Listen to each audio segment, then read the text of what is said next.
Welcome back. They're the military family who've served Australia for 3 generations.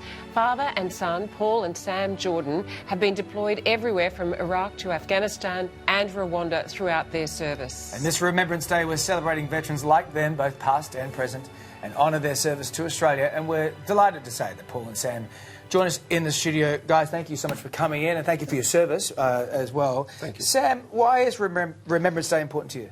Well, to me, it's a day to reflect on sacrifices made to the veterans who have made the ultimate sacrifice and given their lives in the line of duty, but also to the veterans who are still here at home struggling. I think today's an important day to remember them.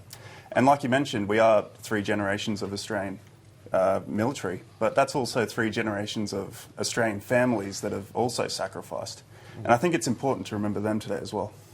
Absolutely. Paul, you served in the SAS regiment and worked as a UN peacekeeper throughout your career. You recently received a special honour for this. Can you just tell us about the medal and your experience? Well, yeah, we received the Meritorious Unit Citation, which was granted to both contingents who went to Rwanda in 94-95 after the horrible genocide that took place there. And the first thing that took place within a couple of years of returning is to actually change the status of that deployment from peacekeeping to active service because of the events that took place and the things we were required to do. Yeah. And then just recently they recognised that the significant contribution that the contingent made to that country and to the ADF and awarded us with this medal right here.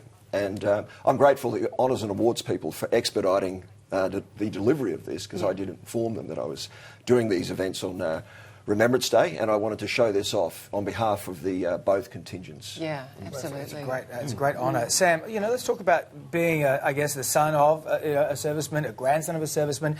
You've got brothers and a sister. They didn't go into the service, but you chose to. Why was that? Well, yeah, we have a proud military family history, and certainly growing up on Dad's stories and my granddad's stories, and a sense of adventure and mateship and travel. I was at a young age. That's exactly what I wanted to do as well.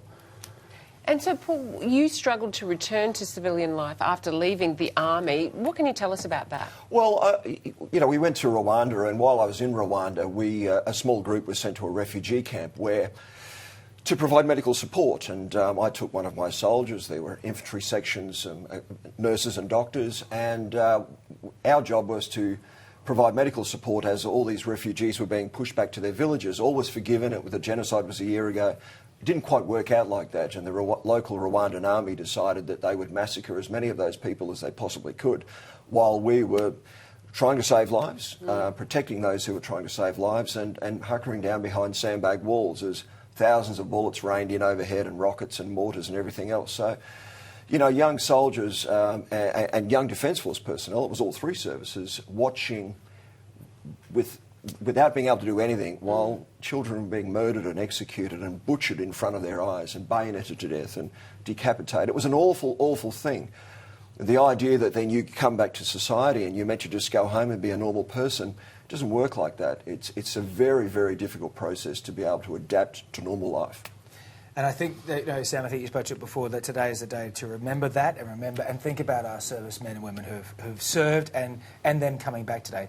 Thank you both so much for coming in and for sharing your stories. We really appreciate it. Yeah, pleasure. Thank you.